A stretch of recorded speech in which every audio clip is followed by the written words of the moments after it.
It's the Full Force Movie News Burst, brought to you by GeneralsJoes Reborn.com with me, Christopher McLeod AKA Diagnostic 80.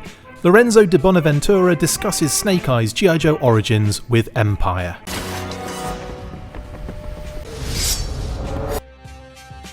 Snake Eyes G.I. Joe Origins producer Lorenzo Di Bonaventura has been discussing the film in some detail with Empire during an exclusive interview which followed the reveal of the brand new trailers earlier this week. Some very interesting tidbits came out of the interview, starting with the explanation of why they went with Snake Eyes to begin this new franchise. I find, and the fans seem to find, both Snake Eyes and Storm Shadow to be the two most popular characters. Snake Eyes has been this great enigma, so getting underneath the mask presented an interesting challenge for us, and also an opening that no one had any real preconceived biases towards. He also added that, and it's different from the Joe movies, it's different from comic book movies. This movie owes more to the samurai film tradition or the Hong Kong film tradition than it does to the way we've been constructing these action pictures. It offers us a way into a character that no one had ever seen, and honestly part of that came out of the fact that it was a struggle to shoot with Snake Eyes before, because he could never talk. By starting before he has problems talking and before he's hidden, it just allows you into the character in a way that I don't think you very often get. With Henry Golding coming into the movie with a completely different acting background, Di Bonaventura had this to say. Henry's a rising star, there's no doubt about that, so that wasn't a question. He's a handsome guy, no question, but when you see him in his movies, he's a big guy, he's tall, he's wide, he's got a real physical presence, which helps a lot. But you never know about that dedication. Our conversation was, we have to wipe the audience's memory clean of the romantic comedy Henry Golding. We open the trailer with a Henry in a cage fight with a big guy. That's the introduction to the character.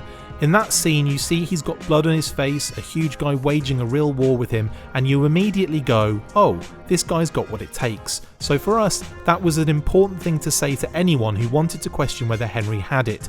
You can't really ask that question after that sequence, so we wanted to give you that and go from there. He put the work in, he really did. He also discussed Andrew Koji as Storm Shadow. Andrew is a phenomenal actor and he comes with the skill set, so that helps. He's asked to do some pretty complicated sword fighting here and fighting in general, and he also has a gravitas that is really right for that character. And also the way we were positioning that character, he fit it.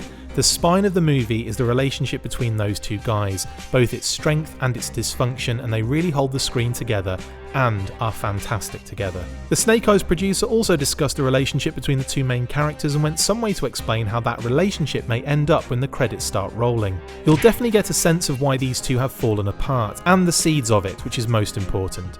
We've never explored really what was driving Storm to turn. Here he's not a bad guy by any stretch of the imagination, he's a representative of the Arashikage clan, but you can see the internal rage and internal perspective that could lead him down the path that he eventually comes to, that we're more familiar with. The Arashikage believe there is a certain way to apply violence, and he walks that line partly because of his inner rage and who he is, so he may break a cardinal rule. You do not apply violence in the name of vengeance. Storm has some reasons to want vengeance, so he struggles to walk the line.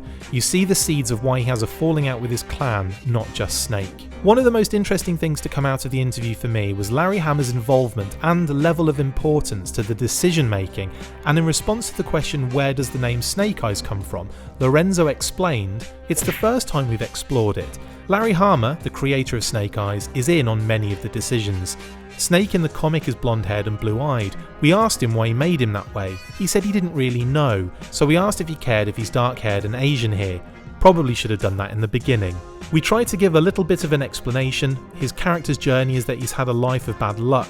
That's the simplistic way of saying that's how he got to Snake Eyes, and then you watch it and he struggles with that and he makes bad decisions in the movie, which I think is ballsy, and hopefully the audience are going to like it. Some people might wish it were cheerier, but others are going to get into the fact that we went gritty. After discussing the decision to go more practical by having the actors perform the majority of their own stunts, which Henry Golding himself told us in an interview with the Full Force, which we posted earlier today, he moved on to some of the other cast members and how G.I. Joe are involved. Samara was an easy choice, as was Ursula as the Baroness.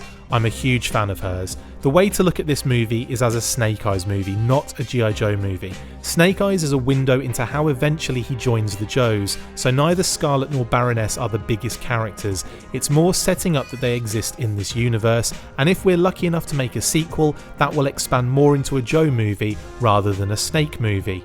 I don't want to mislead anybody into thinking they have giant parts. Nice. They have solid parts. brilliant, where you get to intro those characters, and it provides the way for the movie to, I'll say, break out of being just a samurai movie. You see Cobra a bit, but through those characters. They enter the world of the samurai rather than us entering the world of the Joe. This is an important clarification for those of us expecting to see the characters throughout. This is where a trailer can be a little misleading, but we have known for a while that this was the case.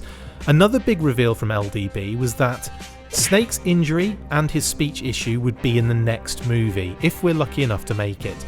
But to make a movie with Snake Eyes in it and not have him in the costume, we would have gotten killed by the fans. The question was how to have the most fun with it. This was the exploration of the human, not the guy in the suit in a sense, so we hold back the suit until he's earned it as a character. So no disfigurement or vocal cord damage in this movie, but it will definitely happen if they get to make the next one.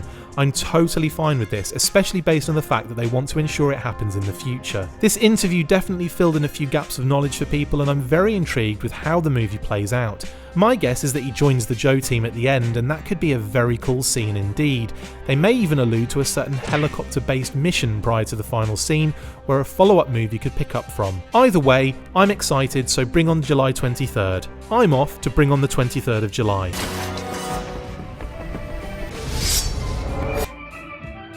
Make sure you get involved with the discussion by liking, sharing and commenting on these videos, and as always you can keep up with the show after listening by following on Twitter @TheFullForce, liking the Facebook page facebook.com/TheFullForce, and if you would like to contact the show you can message us on either of those platforms with feedback and questions. We also have a Patreon page, so if you want to show your support for the show, see your name up in lights on these videos, or enjoy exclusive bonus content, then check out patreon.com/TheFullForce podcast, or click the link on any of the posts this podcast appears in. Full Force.